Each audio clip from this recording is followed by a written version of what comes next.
Hi guys, welcome back to my another blog. আমার অন্য একটা ব্লগে তোমাদের সবাইকে স্বাগত। আজকে আমি তোমাদের জন্য খুব সুন্দর একটা চিকেন রেসিপি নিয়ে এসেছি। আশা করছি তোমাদের প্রত্যেকের ভালো লাগবে। এটা হচ্ছে হায়দ্রাবাদি দমকা চিকেন। এটা কিন্তু হায়দ্রাবাদের যে কোনো অনুষ্ঠানে কিন্তু বানানো হয়, বিয়ে বাড়ি বলুন, প্রত্যেক অনুষ্ঠানে বানানো হয়। কী কী লাগছে দেখতে থাকুন। এখানে প্রথমে আমি কী কী নিয়ে নিয়েছি: পোস্ত, ড্রাই কোকোনাট, কাজু বাদাম, আমন্ড। এটা কিন্তু ভেজাবো না, কিভাবে কি করছি দেখতে থাকুন। এরপরে লাগছে বেরেস্তা, আদা রসুন বাটা, হলুদ, লবণ, ধনে গুঁড়ো, লঙ্কা গুঁড়ো, আর একটা স্পেশাল মশলা, সেটা হচ্ছে জিরে, দারচিনি, এলাচ, মৌরি, বড় এলাচ, লং, গোলমরিচ, আর লাগছে এটা জয়ত্রী। তো কীভাবে কি বানাচ্ছি সেটা আপনারা দেখতে থাকুন। আশা করছি আপনাদের প্রত্যেকেরই ভালো লাগবে। দেখতেই পাচ্ছেন এখানে চিকেনগুলো একটু বড় বড় পিস করে নিয়ে নিয়েছি। আর এই চিকেনগুলোর মধ্যে এবার যে স্পেশাল একটা মশলা বলেছিলাম, গোটা মশলা, সেটা কিন্তু এখানটায় দিয়ে দিলাম। এরপরে এখানটায় দিয়ে দিচ্ছি আদা রসুন বাটা, দিয়ে দেব ধনে গুঁড়ো আর কাশ্মীরি লঙ্কা গুঁড়ো কালারের জন্য, দিয়ে দিচ্ছি হলুদ, লবণ। এবারে দিচ্ছি বেরেস্তা। সব কিছু দিয়ে কিন্তু খুব ভালো করে চিকেনটাকে মেখে রাখতে হবে।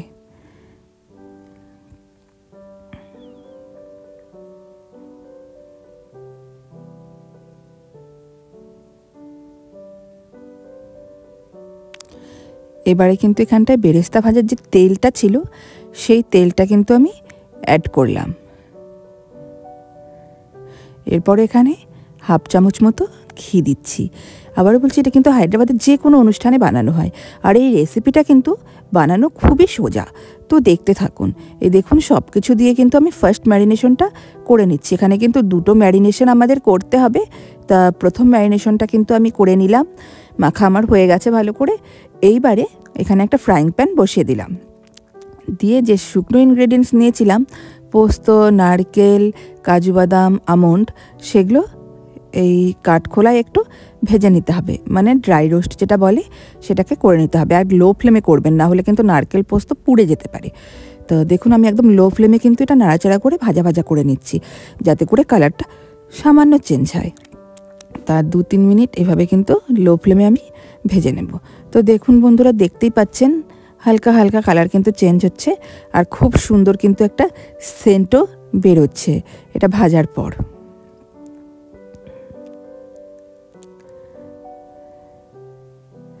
এভাবেই কিন্তু এটাকে হালকা হাতে খুব আস্তে আস্তে ভাজতে হবে।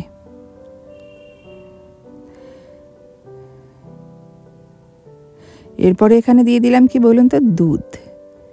এই যে দেখুন, দুধ দিয়ে এটাকে ভিজিয়ে এবার বেটেও নেব। এই দেখুন, দুধ দিয়ে ওটা কিন্তু পেস্টটা বানিয়ে নিয়েছি। সেকেন্ড ম্যারিনেশনে কিন্তু আমি ওই পেস্টটাকে অ্যাড করে দিচ্ছি। আর তার আগে অ্যাড করে দিলাম টক দই সামান্য। তো 4 চামচ মতো টক দই দিয়েছি। তারপর আমি যে পেস্টটা পোস্তর যে ভাজাটা ভেজে রাখলাম, সেই পেস্টটা অ্যাড করে দিলাম। এরপরে দিয়ে দিলাম একটু কসুরি মেথি, এটাকে একটু ভেজে গুঁড়ো করে। তারপরে দিয়ে দিচ্ছি গোলমরিচ গুঁড়ো। এবারে দিচ্ছি ধনে পাতা আর পুদিনা পাতা কুচি, আর দিয়ে দেব গরম মশলা। তো আমার সেকেন্ড ম্যারিনেশনের সব কিছু প্রিপারেশন কিন্তু একদম রেডি। আর ঝালের জন্য দিয়ে দিচ্ছি কিছু কাঁচা লঙ্কা। আপনারা যারা যেরকম ঝাল খাবেন সেই বুঝে লঙ্কাটা দেবেন। এবার দেখুন, সব কিছু দেওয়া হয়ে গেছে। সেকেন্ড ম্যারিনেশনের কিন্তু আমার মাখাটাও কমপ্লিট। তো এইভাবে কিন্তু ম্যারিনেট করে চিকেনটাকে 2 থেকে 3 ঘন্টা রেখে দিতে হবে। আপনারা চাইলে আগের দিন রাতেও কিন্তু ওভারনাইট কিন্তু রেখে দিতে পারেন। 2 ঘন্টা পর দেখুন বন্ধুরা, ম্যারিনেশনটা দেখতেই পাচ্ছেন যে খুব সুন্দর হয়েছে। এবার সামান্য একটু জল দিয়ে এটাকে নেড়ে গ্যাসে বসিয়ে দিতে হবে। একটু নেড়ে চেড়ে ভালো করে মশলার সাথে একটুখানি মিশিয়ে নিচ্ছি, যাতে করে পোড়া না লাগে। এইবার গ্যাসে ডাইরেক্ট কিন্তু বসাবো না, যেটা দম দিতে হবে, তো এই জন্য গ্যাসের ওপর এরকম তাওয়া বসিয়ে নিয়েছি। তারপর কিন্তু তার উপরে আমি কড়াইটা চাপিয়ে দিলাম, দিয়ে একদম সুন্দর করে এটাকে ঢাকা দিয়ে দেব। ঢাকা দিয়ে দিব একদম। প্রথম 10 মিনিট কিন্তু ঢাকা দিয়ে রাখলাম। তা 10 মিনিট পরে দেখো বন্ধুরা, হালকা হালকা কিন্তু এটা ফোটার মতো হয়েছে। তো আমি একটুখানি নেড়ে চেড়ে এবারে কিন্তু আমি যে ঢাকাটা দেব একদম পুরো 35 মিনিট মতো ঢাকা দিয়ে দেব। 35 মিনিট পরে আমি আপনাদেরকে খুলে দেখাবো যে কীরকম পর্যায়ে আসছে। আর একদম লো ফ্লেমে কিন্তু রান্নাটা করতে হবে। 35 মিনিট পর দেখুন বন্ধুরা, মশলাটা কিন্তু অনেকটা কষে গেছে, উপরে কিন্তু তেল ছাড়ছে, দেখতেই পাচ্ছেন। দেখুন একটু নেড়ে চেড়ে আপনাদের দেখিয়ে দিচ্ছি। দেখুন রান্নাটা কিন্তু অলমোস্ট রেডি। তো এই পর্যায়েও কিন্তু আমি আবার ঢেকে দেব, ঢেকে দিয়ে 10 মিনিট ওয়েট করব।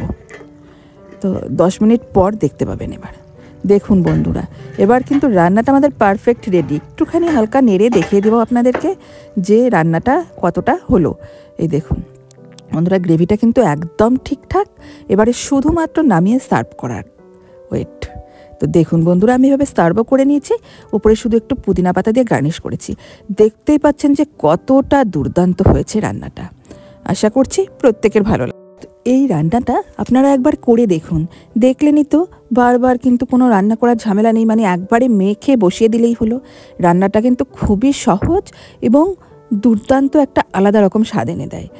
তো আমি রিকোয়েস্ট করবো সবাইকে প্লিজ একবার বানিয়ে দেখুন। আশা করছি প্রত্যেকের ভালো লাগবে। আর কেমন লাগলো আমাকে অবশ্যই জানাবেন। আরও বেশি করে আমার চ্যানেলের লিঙ্কটাকে আপনার বন্ধুবান্ধব আত্মীয়স্বজন সবাইকে শেয়ার করে দেবেন, বেশি করে সাবস্ক্রাইব করবেন, কমেন্ট করবেন। ধন্যবাদ।